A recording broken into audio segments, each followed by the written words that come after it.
very few seem to understand it. It's really very simple, Bitcoin standard.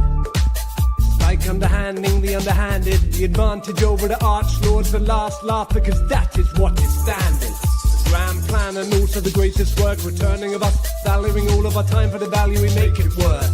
None of the days of us opening paper purses, handed away, hodling tight, counting the days to hyper-Bitcoinization in world. It's time for bankers to move over, cause they no longer rule over us. They no longer owning us. They've no longer got us groveling for all their golden dust. Owe us nothing neither though. Bitcoin standard told you guys.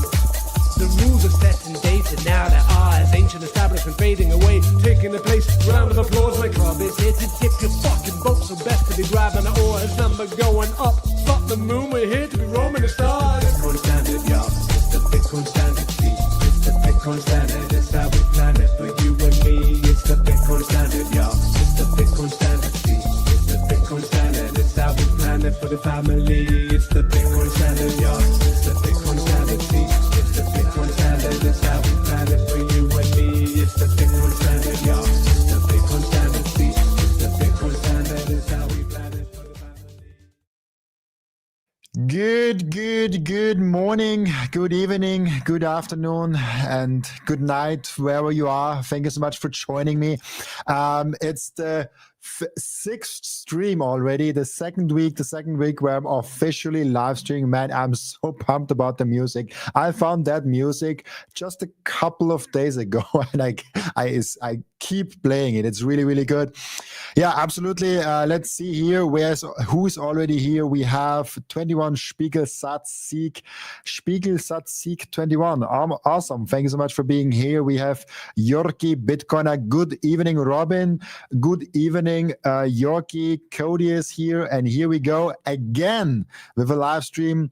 Thank you so much, Gustavo, for stopping by. I can't wait to see you in real life, hopefully as soon as absolutely possible. And then also, thank you so much, MB, for yesterday giving me the 50 subscription. I looked it up, and I now know what the 50 subscription means and what the 50 subscriptions are. So thank you so much for giving the community the 50 subscription. I think YouTube randomly allocates them, as far as I know. So you made the day of 50 other people that watch the channel.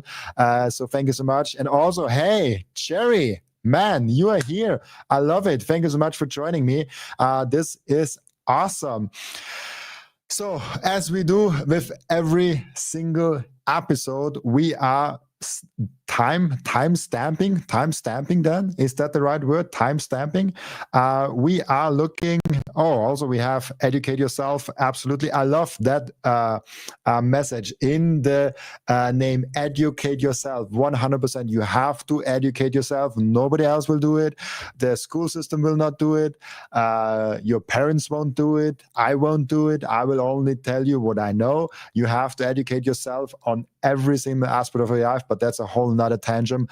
Let's first timestamp this. We have currently the block 918,900.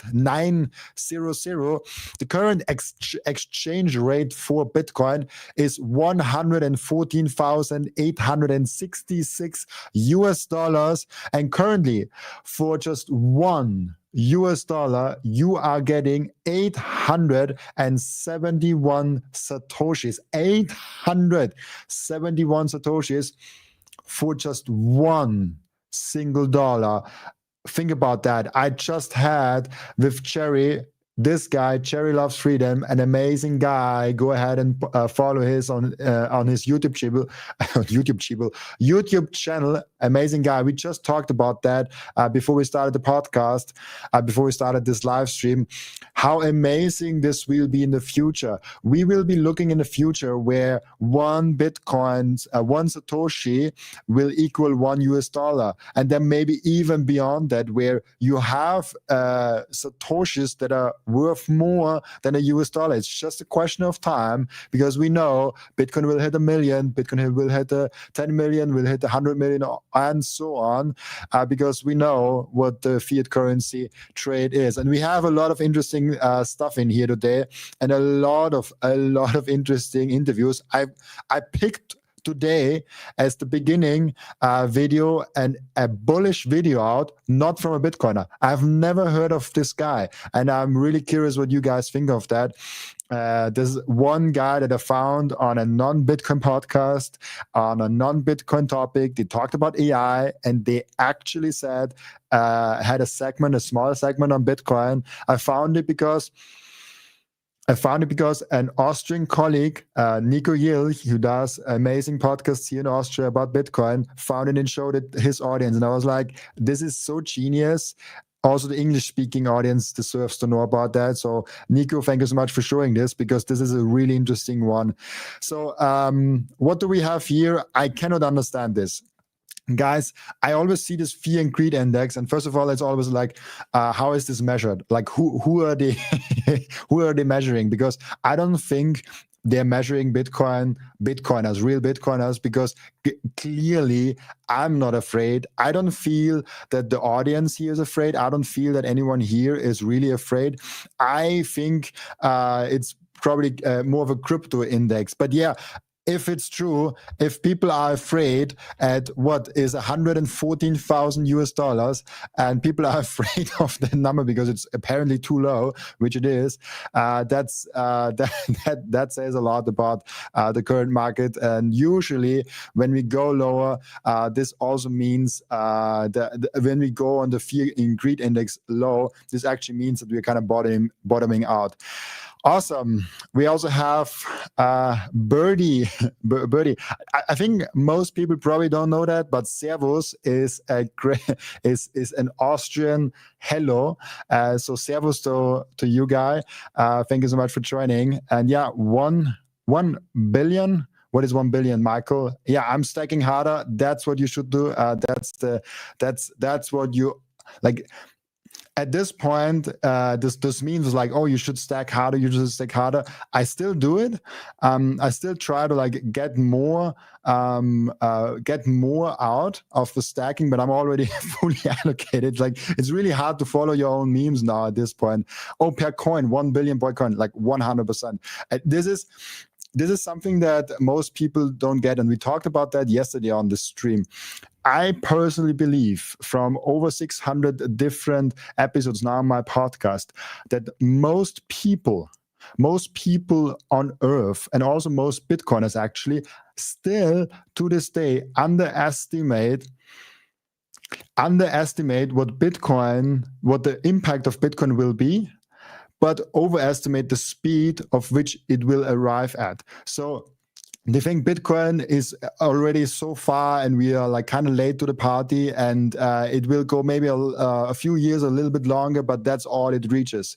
No, it will reach so much more, but it might take a while. Those social network effects are huge.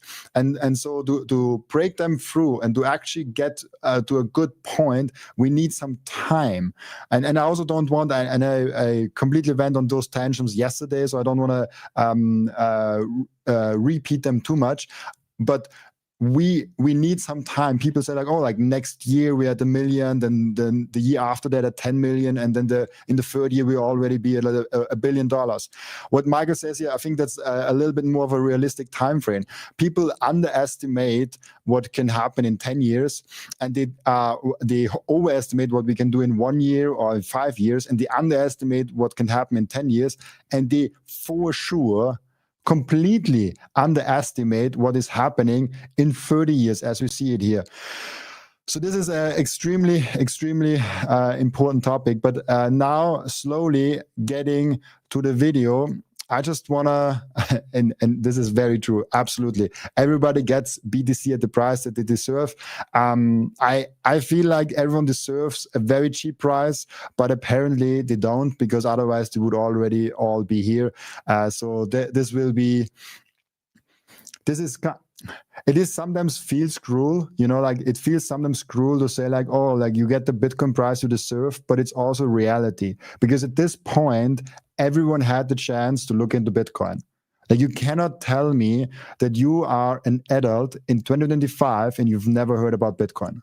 You just can't tell me. And now with the president talking about it, with BlackRock talking about it, with so many TradFi people talking about it, with so many podcasters talking about it. Like, you just look back, let's just look back in 2019. How many Bitcoin-only podcasts were there? How many Bitcoin-only news outlets were there? There were not a lot. And now we have so many. There are daily live streams on Bitcoin only, the signal. There is so much information out there. In 2025, you have no excuse not to own Bitcoin. And so this saying of everybody gets the Bitcoin price they deserve is 100% true, because at this point they could already be into Bitcoin. And of course, life gets in the way, and you might be busy, and you believed like the FUDs of Bitcoin of like, hey, like it's bad for the environment. It took me longer. It took me about 3 to 4 years to go into Bitcoin when I first heard about it. So this is just something that it takes some time, and I 100% agree with Gustavo. Facts are cruel sometimes, and they can be sometimes not that good. Georgi, I've been the greatest Bitcoin guy in my family for 12 years now. That's a long time. I hope you orange pills some people along the way, because 12 years ago the Bitcoin price was under $100, somewhere $100. I don't even know, but it's been 12 years ago. The Bitcoin price was pretty steep down there. So thank you so much, Michael, for the super chat, $2. I appreciate it. Yesterday, like MB, thank you so much for giving me the membership. I wasn't aware that it's possible. Thank you so much, guys, for giving me some super chats here. Most normies have never heard about BlackRock. That's for sure. This is very true, actually. This is they don't know about BlackRock, but they might know about the president. And it's like, you have to, at some point, you have to look into what Bitcoin actually is doing, because you haven't heard it somewhere, flashing around. There's Bitcoin advertisement now in the subway. It's like, there's Bitcoin adverts. I was yesterday at local electronics stores. Media Market is called, in Austria, and they have Bitcoin ATMs at the entrance in Vienna. Like, how amazing is that? Like, 100% you somewhere you heard about Bitcoin. But it's a good argument of like, most people have no clue about who or what BlackRock is.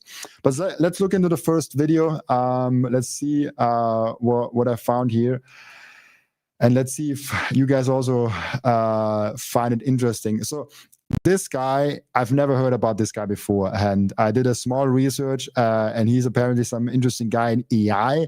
I will play before the Bitcoin part comes, just so you know a little bit about him, the intro, because the intro of Dario of a CEO makes always a really great intro to the guest, obviously, and then I will play the Bitcoin part. You've been working on AI safety for 2 decades at least. Yeah. I was convinced we can make safe AI, but the more I looked at it, the more I realized it's not something we can actually do. You have made a series of predictions about a variety of different dates. So what is your prediction for 2027? Dr. Roman Yampolsky is a globally recognized voice on AI safety and associate professor of computer science. He educates people on the terrifying truth of... And this is what I was telling you guys. This is a non-Bitcoin podcast and a non-Bitcoin guest. And that's why I found it very interesting what the non-Bitcoin guest said on the non-Bitcoin podcast. Let me see. AI and what we need to do to save humanity. In 2 years, the capability to replace most humans and most occupations will come very quickly. I mean, in 5 years, we're looking at a world where we have levels of unemployment we've never seen before. Not talking about 10%, but 99%. And that's without superintelligence, a system smarter than all humans in all domains. So it would be better than us at making new AI. But it's worse than that. We don't know how to make them safe. And yet we still have the smartest people in the world competing to win the race to superintelligence. But what do you make of people like Sam Altman's journey with AI? So a decade ago, we published guardrails for how to do AI right. They violated every single one. And he's gambling 8 billion lives on getting richer and more powerful. So I guess some people want to go to Mars, others want to control the universe. But it doesn't matter who builds it. The moment you switch to superintelligence, we will most likely regret it terribly. And then by 2045... Now this is where it gets interesting. Dr. Roman Yampolsky. Let's talk about simulation theory. I think we are in one. And there is a lot of agreement on this. And this is I think you guys get a taste of who he is. Now I just have to figure out where the Bitcoin thing is. Let me quickly see. There is a Bitcoin somewhere. Oh, here it is. 112. Let's see what he says about Bitcoin. So you're investing in Bitcoin, aren't you? Yeah. Because it's the only scarce resource. Nothing else has scarcity. Everything else, if price goes up, will make more. I can make as much gold as you want, given a proper price point. You cannot make more Bitcoin. And this is so interesting because this is the best, like this is the single most reason why Bitcoin is so valuable. This is the only asset, the only network that nobody can manipulate, nobody can F with. And this is so great that people outside of Bitcoin understand this. And I've no real background to him. I've watched a little bit of this interview, really interesting stuff. And I will dive into the whole interview. I think it's quite long. It's like, what is 2 hours, 3 hours, something like that. Like 1.5 actually only. So this is a really interesting one. I want to dive deeper on that. And him saying the same thing that we always say, is like, oh, like it's only 21 million supplies, like all of that. This is extremely, extremely important. How do we get the masses to Bitcoin? We have to get people that are not actually with the main thing associated with Bitcoin, like I am. Like I'm just a Bitcoin guy. The people that are outside of the Bitcoin bubble, them talking about Bitcoin, this really opens eyes. Because if someone that is just an AI podcaster or a business podcaster or I don't know, a lamp or sports podcaster, he's now saying like, oh yeah, like I have Bitcoin because it's the only savings technology.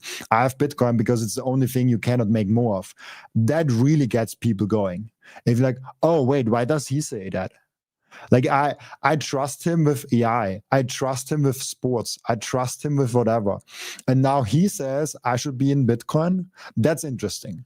Of course, the Bitcoin podcaster tells me that I should be in Bitcoin. Like that's a very clear thing. Like obviously I have all my money in Bitcoin. I have my show in Bitcoin. Everything, like Bitcoin runs through my veins, and it completely I don't know if this is the right term for that, but Bitcoin dominates my life. Of course, I'm saying that Bitcoin is great. But him saying Bitcoin is great and other people saying that have nothing to do with Bitcoin, I think that's really great.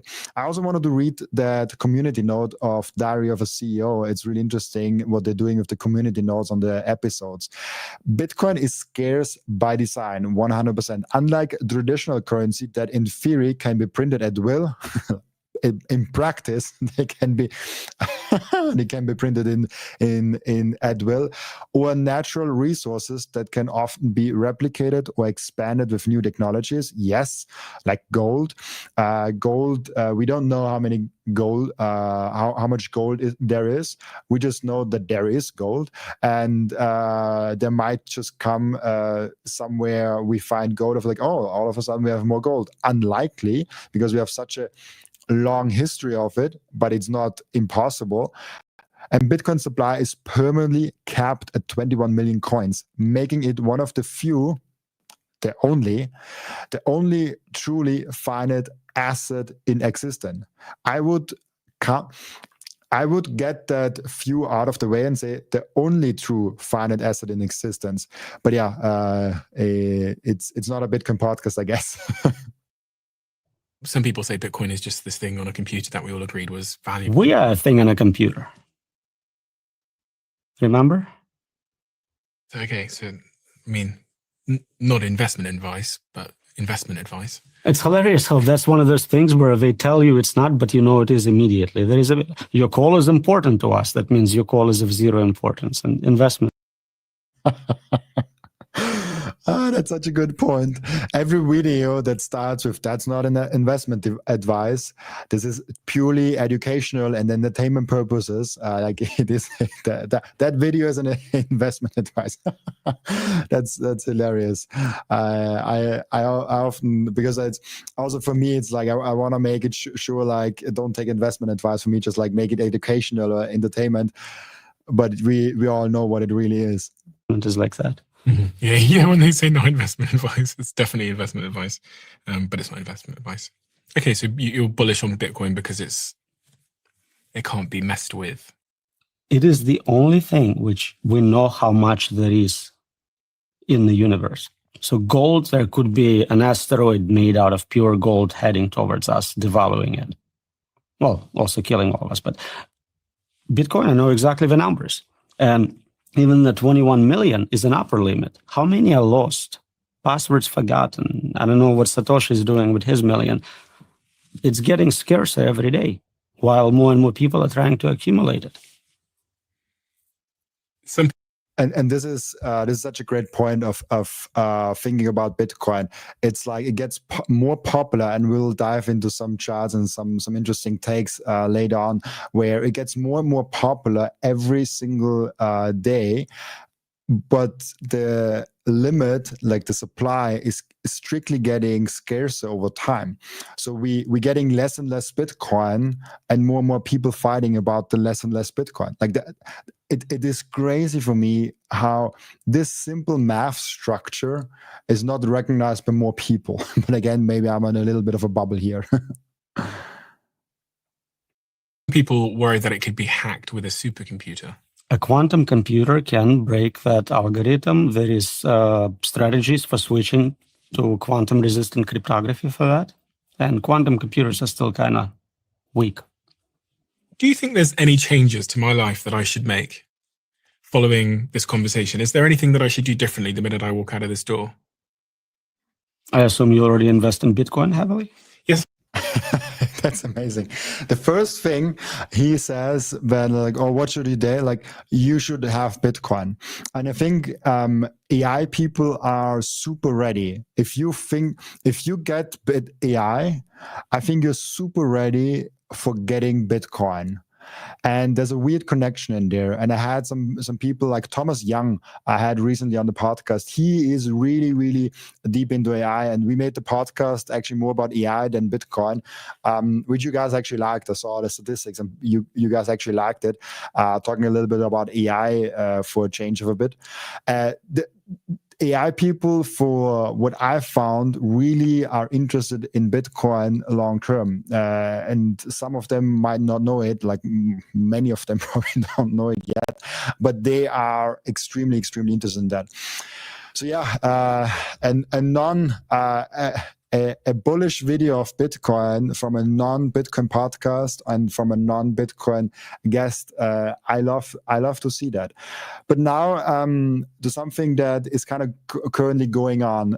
We've covered last week a lot about the debasement trade, what's going on with fiat currency, what's going on with Bitcoin.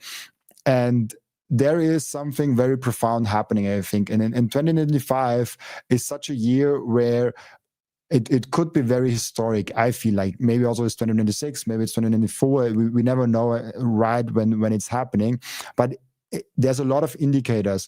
And Ray Dalio, like I learned a lot from him.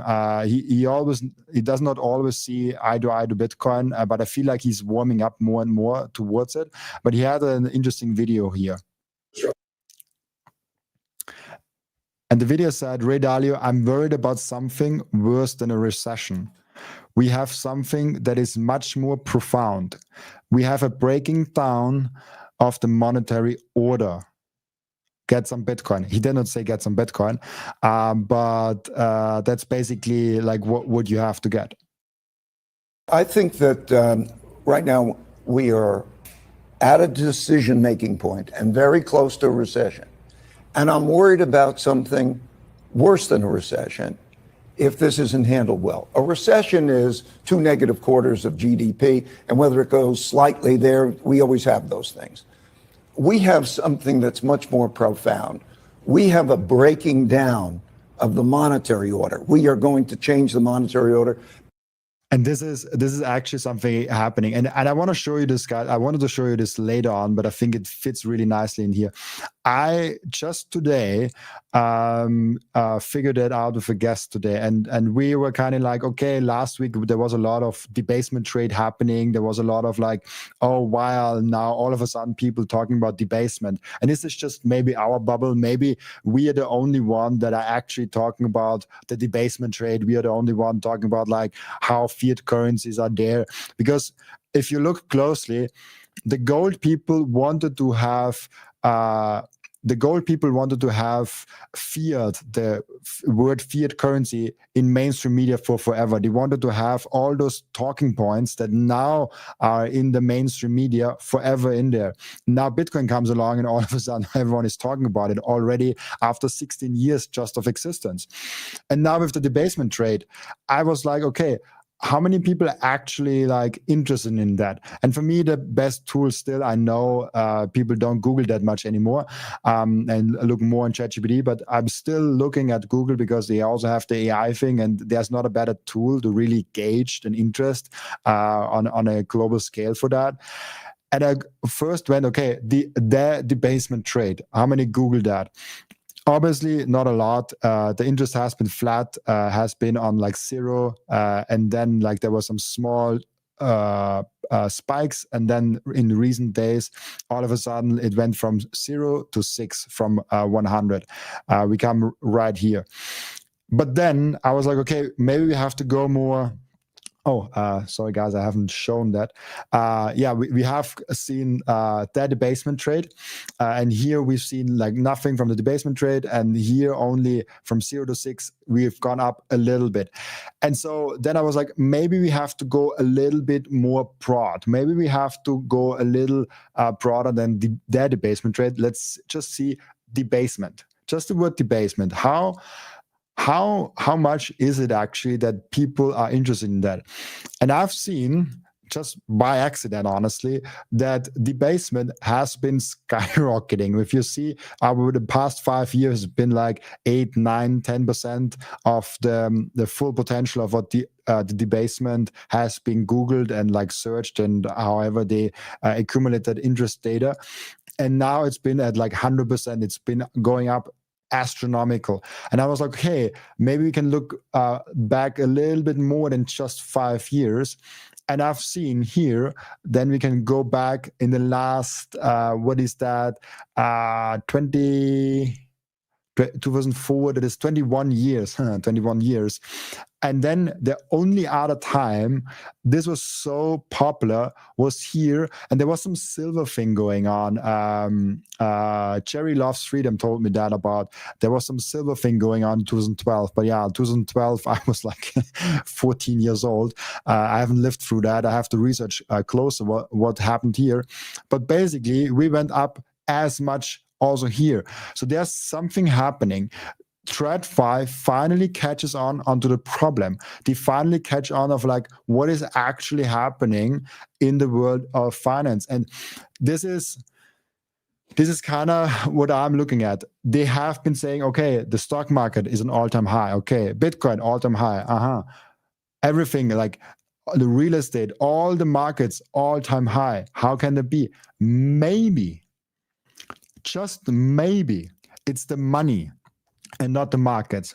Maybe the money markets are actually going up tremendously. So maybe it's a debasement. And I think that's why it is going around in the financial aspect, because they are now discovering what we have been saying since 30, 40 years.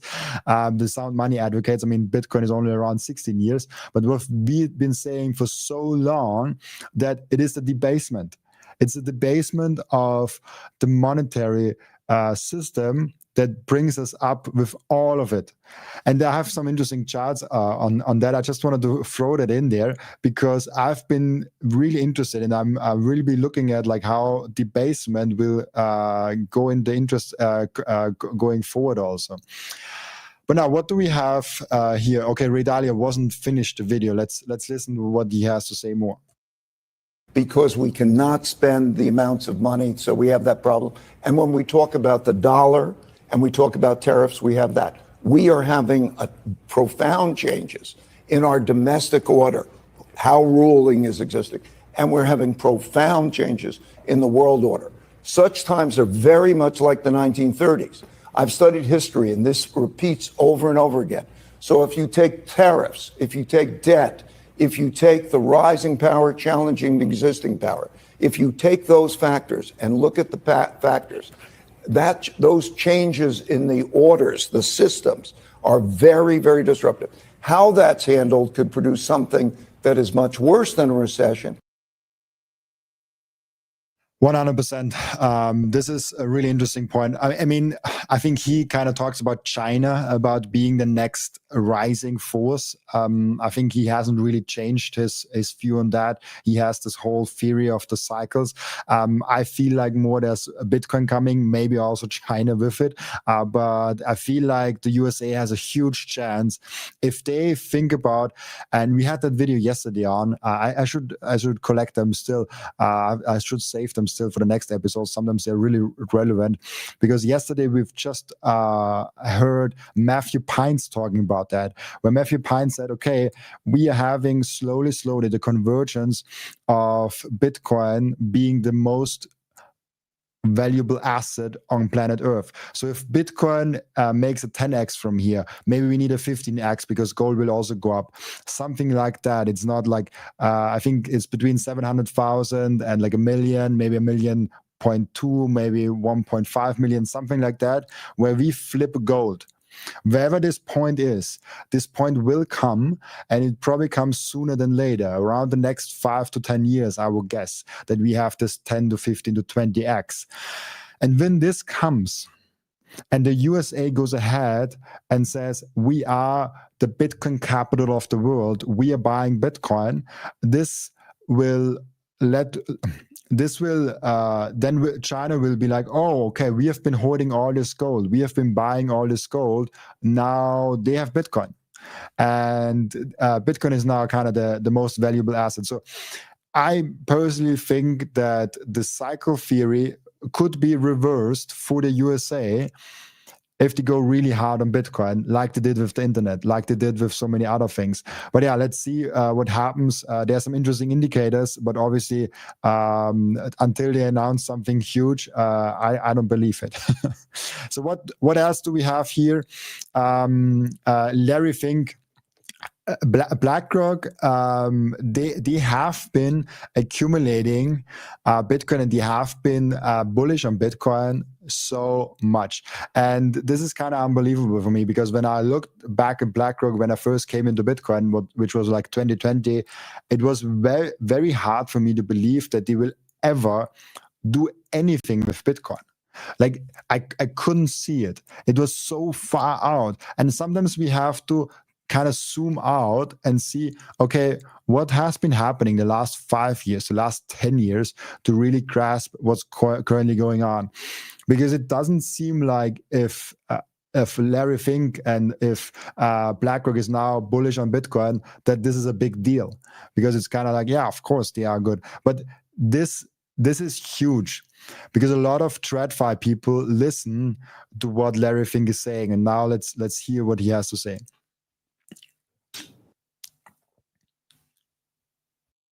I did say Bitcoin, because we were talking about Bitcoin then, was the domain of money launderers and thieves. But the markets teach you have to always relook at your assumptions. There is a role for crypto in the same way there's a role for gold. That is, it's an alternative.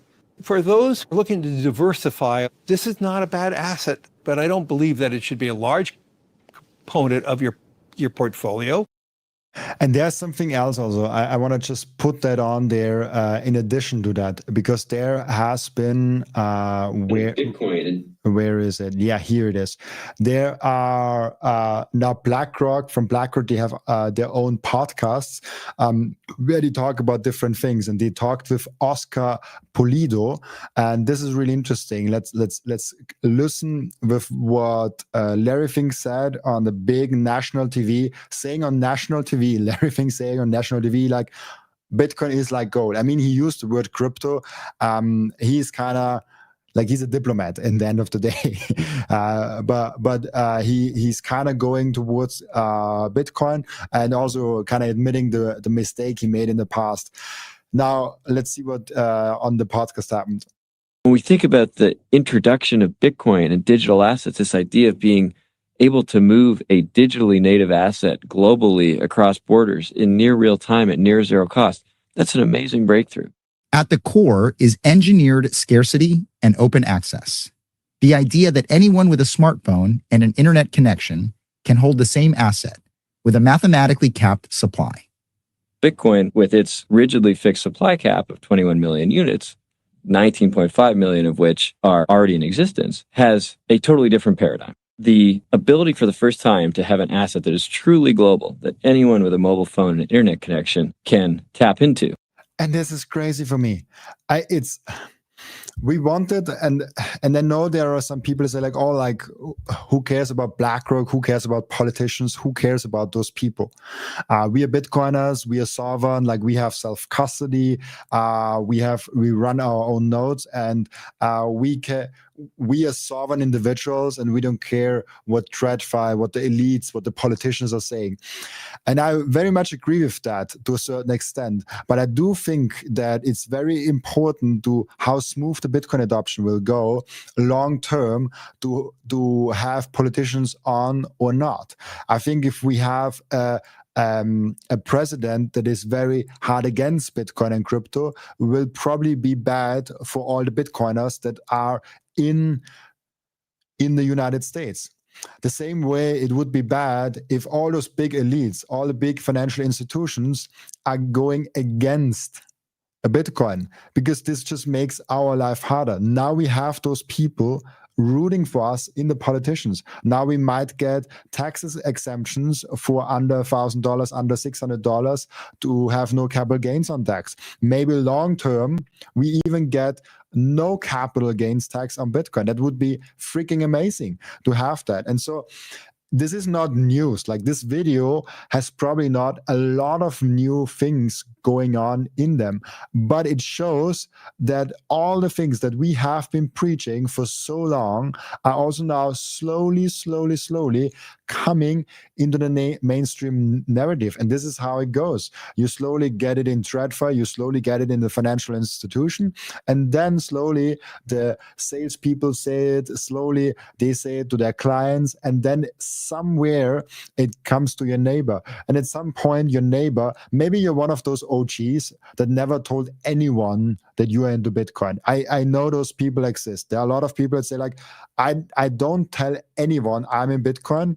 And you will be surprised at some point, you will be looking at a conversation with your neighbor, and he's like, oh yeah, do you know that they have been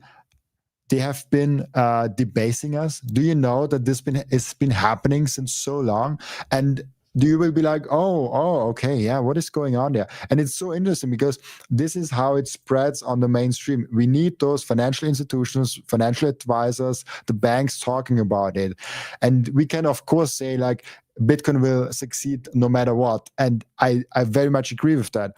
But how smooth will it be to a Bitcoin standard depends on how good of a job we are doing in promoting Bitcoin to everyone, to all the companies, to all the shareholders, to all the stakeholders, to the nation state actors, to the politicians, to everyone. This will make a huge difference. Now there's a second small clip. There's a second small clip that I want to show you guys. Two of the most common areas this year where we're seeing a lot of interest from investors is looking at gold exposure and also looking at Bitcoin exposure. Now, in a lot of ways, these are somewhat related. I wonder why. I wonder why.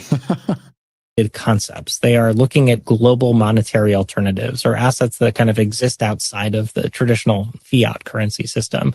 It behaves very differently from stocks and bonds. It has a low correlation. This is so amazing. Like having something official from BlackRock saying it is not related.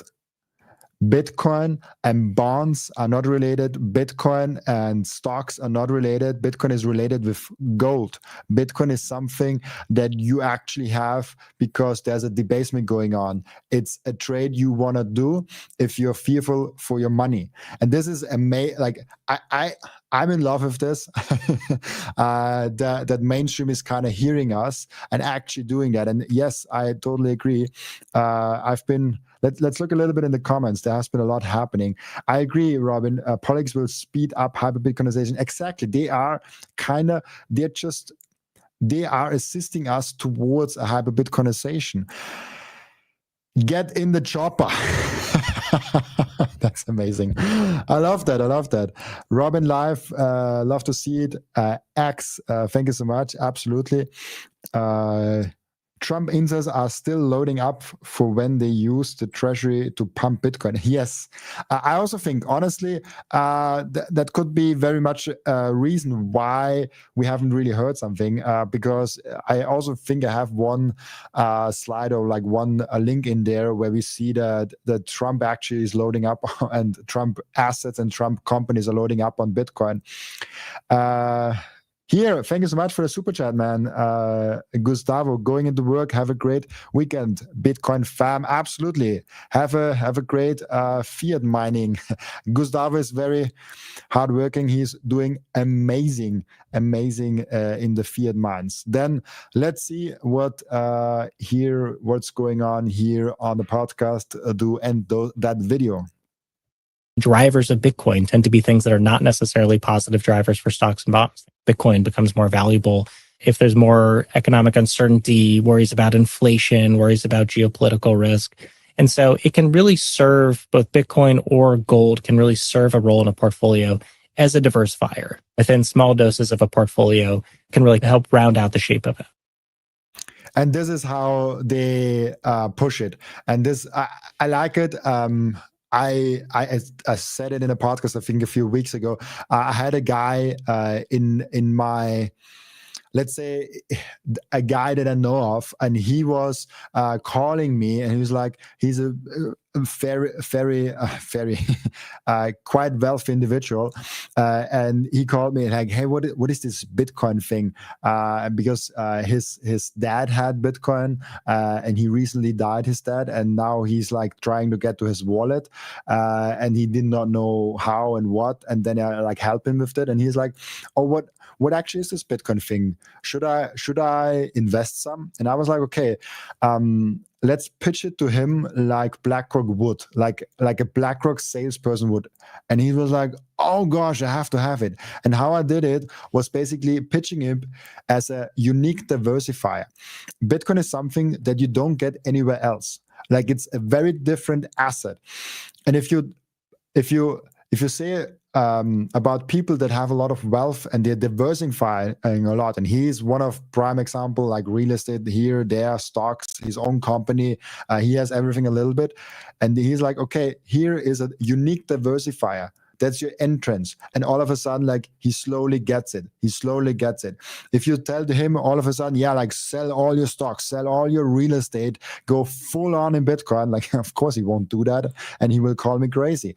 But now he slowly gets it. He buys his first few Bitcoins. And then after some months, after some years, he's like, oh yeah, like, that's been amazing. Can I buy more? Can I do more? And so this is how the BlackRock salespeople to the high net worth individuals also pose it. I'm not super into it, because like I'm more excited about the single the family around the corner that wants to save some satoshis, the plebs. But honestly, if we have the high net worth individuals in there, if we have the politics in there, it just speeds up the hyper-Bitcoinization, because they make room for the hurdles. And now we have been seeing really, really interesting charts. Like Anthony Pompliano posted them. This is really interesting stuff when we measure things in Bitcoin terms. And then here, gold has been how do you pronounce that? A bad investment. I will just say a bad investment. Gold has been a bad investment since 2020. It has lost 84% of its purchasing power compared to a finite sound money asset like Bitcoin. No, like exactly, not like Bitcoin. Like it is Bitcoin. Bitcoin is the hurdle rate, 100%. If you can't beat it, you have to buy it, and that's the main thing. Since I'm on Bitcoin standard since about 3 to 4 years, everything I do is in the name of does it actually has a chance of beating my Bitcoin investment. If I put money somewhere else, if I put money, for example, if I buy the Sony camera that I bought for this live stream, for this podcast, will this outperform my Bitcoin investment? Yeah, absolutely. Like this investment gives me something that will slowly, that I need for the utility to work on something so I can actually outperform Bitcoin. So there are things that might outperform Bitcoin. Your own company might. Maybe you have an excitement investment opportunity somewhere and this might actually outperform Bitcoin. But there's not a lot of things that will actually outperform Bitcoin in the next 5 to 10 years. That's why I'm like 100% allocated to Bitcoin. Oh gosh, thank you so much, Michael. Michael Davis gifted 5 Robin Seyr memberships. Thank you so much. I highly appreciate that, man. That's really, really cool. Awesome. Then let's see. This is also, there is more to that. There's not just gold that has been going down, and this is why all the TradFi people slowly getting interested in Bitcoin. It's not just that gold is going down; it's just that all things are going down in Bitcoin terms. And if we look at the next chart, we all know that the S&P 500 index this year. Everyone is bragging that the S&P 500 is up more than 100% since 2020, but the index is actually down 88% when priced in a hard asset like Bitcoin. Bitcoin is the hurdle rate. If you can't beat it, you have to buy it. I'm super sorry, guys. I again forgot to share it. I will get better over time. I will just read it quickly out loud again. Everyone is bragging that the S&P 500 is up more than 100% since 2020, but the index is actually down 88% when priced in a hard asset like Bitcoin. Bitcoin is the hurdle rate. If you can't beat it, you have to buy it. And here we see it. If you measure from 2020 onwards, we see it. It goes down. It starts obviously at 0. And after 5 years, or almost 6 at that point, the S&P 500 has doubled in about 6 years. Not bad. Like, it's not a bad investment. Like, you've been laying all your money in there. Like, at least you kind of kept up with inflation, I would guess so, depending on where you live and all of that. But those are rookie numbers. I just read that. Those are rookie numbers that, as Michael said, those are rookie numbers compared to Bitcoin. If we have that whole thing measured in Bitcoin, the S&P 500 actually collapsed 88%. Think about that. You buy something and it goes down 88%. It basically is worthless at that time. Like 88%, that it lost all the value that you have put in there. And this is kind of where you're getting the long-term gains in Bitcoin, is just hodling it. And there's, I remember it? How can I get it back from my brain? Today, someone, the Mike from the Taking Care of Bitcoin, said something so genius. If you trade Bitcoin and sell it, it's us versus them. But if you hold Bitcoin, like if you trade Bitcoin, it's a game within Bitcoin. So you are trading within the community. You're kind of doing me versus you. But if you hold Bitcoin, it's us against them. And the hodling period, if you just hodl for as long as possible, if you can see here, just 6 years, you outperform everything. And so this is the true power of Bitcoin. If you just hodl, it's us Bitcoiners against them, against all the BlackRock elites and all of them. And they're joining us on our side because they have seen this side as a lot more fun. And this is just like one more chart here. Also posted, I think it's casebitcoin.com. Anthony Pompliano like posted that. This is the defining chart for this entire conversation. I'm not a gold hater, me neither. I see the value in why people hold gold. I mean, in small doses, I see it. Maybe as an emergency kit, maybe as something, but I wouldn't hold gold in large portions of your portfolio. But it doesn't change the overwhelming data that shows gold has drastically underperformed Bitcoin over time.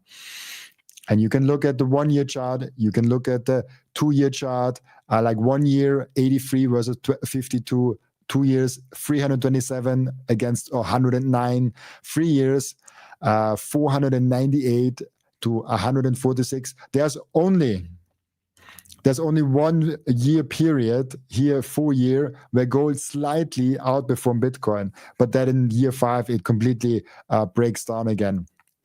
So 912 to 113, and you'll see the rest, it goes down to 4.7 million % Bitcoin performance in the last 14 years.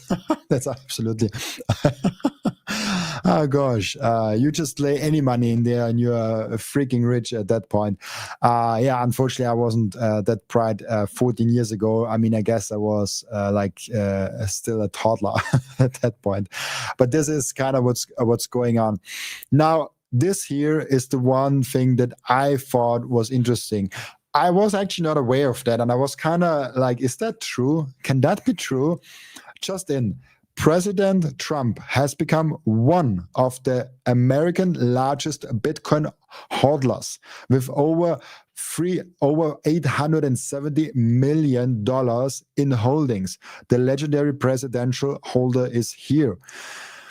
Now, someone asked, hey, Grok, is that true? Because I actually also was like, wait, I haven't heard about that. How haven't I heard about that? But apparently, yes, it's true. Forbes reported Trump Media and Technology Group holds about $2.1 billion in Bitcoin, giving Trump as a 41% owner, roughly $870 million in attributable exposure, ranking him, I'm learning some new words here, ranking him among Americans' top individual Bitcoin investors by stake. Is that insider trading? Guys, is that insider trading? if you're the president and you basically say like, oh yeah, like we're making a strategic Bitcoin reserve, and before that you are kind of buying a lot of Bitcoin. I mean, at one point you are like putting your money where your mouth is. Like you're buying Bitcoin, you say you love Bitcoin, you're buying Bitcoin. But yeah, I guess there's no insider trading with Bitcoin because there's no inside Bitcoin. It's just Bitcoin. It's a commodity. So there is no real insider trading going on. Insider trading is cool now. Insider hodling. I love that term. Awesome. What else do we have here today? Yeah, that's actually something interesting. We had heard about Luxembourg getting into the Bitcoin game. And now, I think personally, there are a lot of sovereign wealth funds. There are a lot of countries and nations that look at Bitcoin as an investment. Those things just take time. There's no way. There's absolutely no way that every nation and every sovereign wealth fund just looks at Trump, because they all look at Trump. Like that's, I can guarantee you that every nation and their agencies are looking very closely what the United States of America is doing financial wise. And so there's no way that they are looking at Trump and saying like, oh, he buys Bitcoin privately. He's talking about how Bitcoin, how America should be the Bitcoin capital of the world, how Bitcoin, you never sell it, you should buy it, and all of those things that we've heard from him. And then we, of course, have Eric Trump, who says that Bitcoin will go to 1 million. We said, I think just yesterday was the episode I've done where Eric Trump said 0.1 Bitcoin will be an absolute fortune. No way that all the nation states, all the sovereign wealth funds are looking at that and saying like, I don't want that Bitcoin. So they're preparing, they're buying. There's a lot going on. We know Luxembourg just allocated 1%, which is nothing because it's a small country also, just 1% of their sovereign wealth fund towards Bitcoin. But now also we have kind of what I've been seeing, what I've been feeling from them also, kind of as an, how should I say it, as an kind of proof or kind of an indicator from them. So let's see what he has to say here.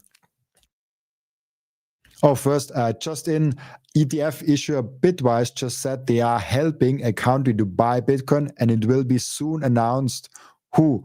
Sovereign wealth funds are quietly getting prepared. 100%. I do think the sovereign wealth funds are small going to be kind of like prepared. And we have seen it with Luxembourg, we've seen it with many other things, and it will be happening 100%, just a matter of time. So what do I mean by that? We're chatting with a sovereign wealth fund who's interested in buying Bitcoin. But it's going to take them about 6 months to get through the process. So this is the point. It takes time. And that's why I also think, and we can dive deeper in that a little bit later, that's why I think the cycles are very different to what it was 2017 or even 2021, because now we have very different players wanting to buy Bitcoin. I personally don't think that 2026 will be slowing down at all. I don't think we will be slowing down at all, but we can dive deep into that question a little bit later. So they own shares of MicroStrategy now. We were just approved at a $1 trillion bank in the US, their wealth management division. It's the first time they have access to a Bitcoin ETF. A lot of them have used DATs, MicroStrategy and others to get exposure. There is an article in the Wall Street Journal about Mark Casey, the portfolio manager at Capital Group, who's the largest owner of MicroStrategy. Mark is absolutely fantastic. If you ask him, his mutual fund is only allowed to invest in equities. So he has a lot of conviction on Bitcoin, but he can't buy Bitcoin. So this allows him to express that view. 100%. It just takes a time.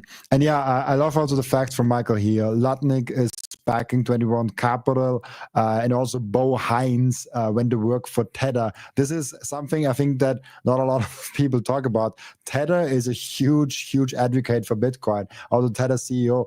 And this is kind of interesting to see. I will be, for the first time ever, at a Tether conference. It's Plan B, it's a Bitcoin conference, but they are kind of organizing it.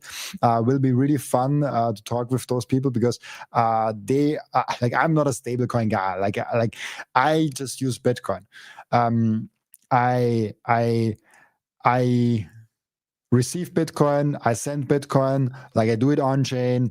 I don't do any stable coins. I don't do anything like that.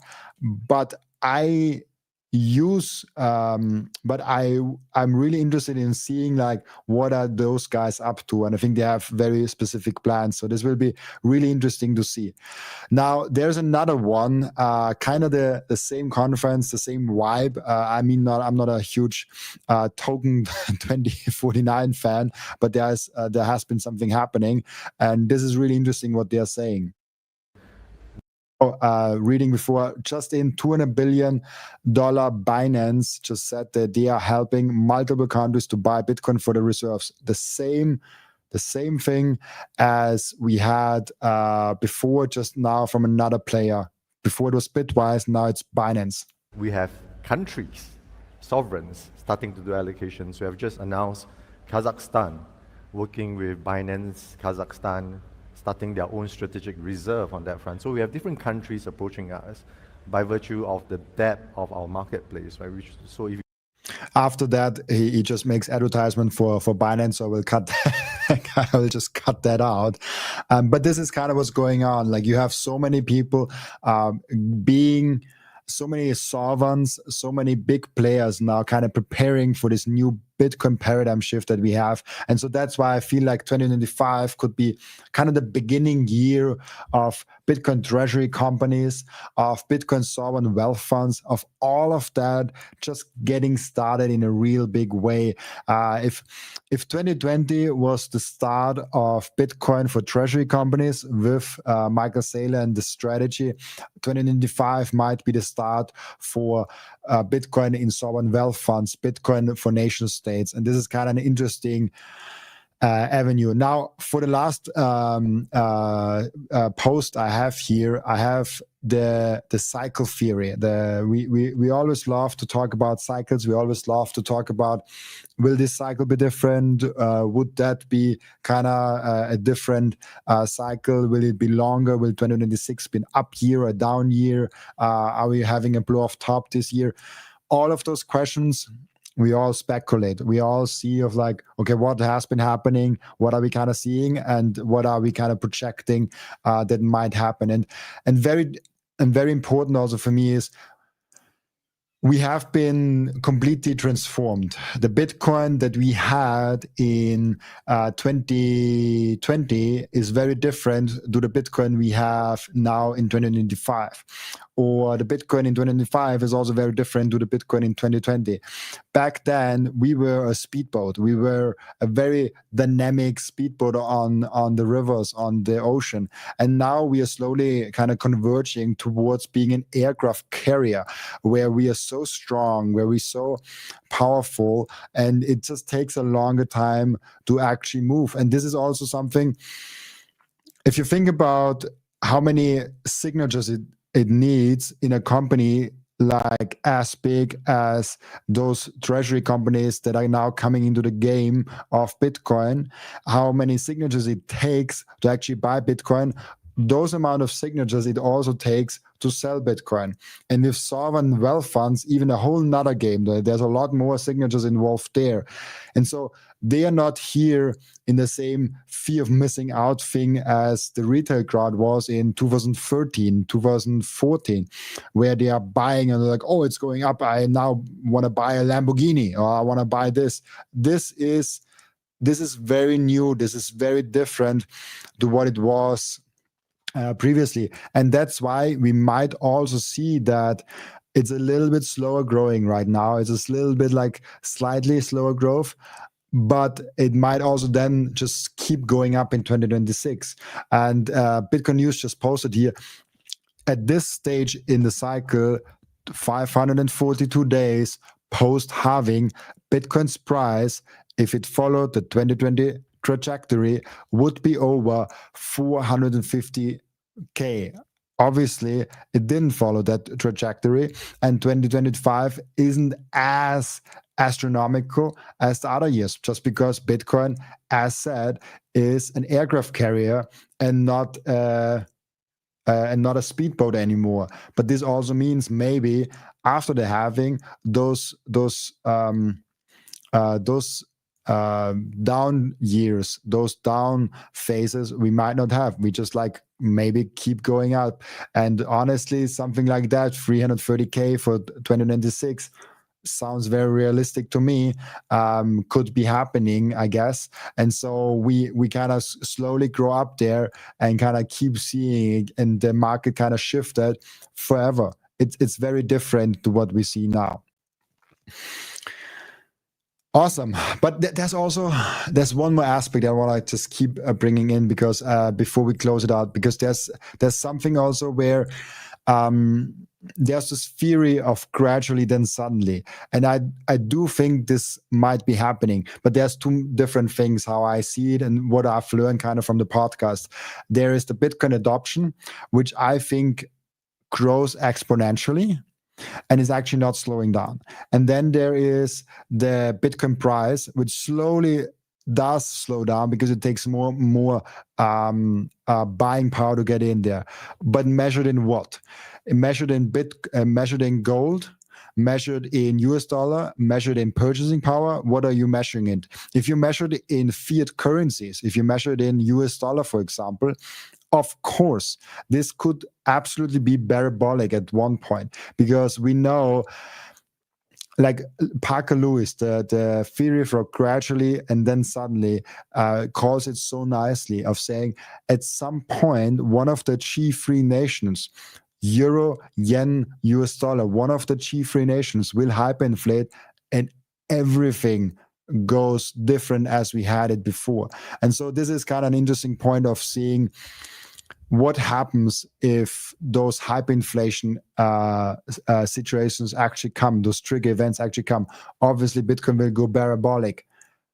But does the purchasing power of Bitcoin change that much because of that? Probably not. So if we have gradually, then suddenly, it's always a question of how do you measure this gradually, then suddenly. And so with that, we've reached, again, 500 viewers on the live stream. I don't know how this is counted. I think they're all kind of counted together. Thank you so much for each and everyone that came here. I will do those live streams, as I said, Monday, Wednesday, Friday, and Sunday, 4 times a week. Maybe in the future, I might even incorporate some guests. Maybe the normal podcast gets a little bit transformed, where some of them are live, some of them are recorded. I still figure the whole thing out with live streaming and putting the podcast together. But for now, podcast runs normally. Live stream runs normally. I'm really, really, really bullish on live streaming. I just love interacting with you guys directly. It is still a little bit overwhelming having real-time feedback while you're speaking. I'm not used to that at all, but I'm loving it. And yeah, so thank you so much for being here on the channel. And as always, I'll be back on Wednesday with another live stream. Bye-bye.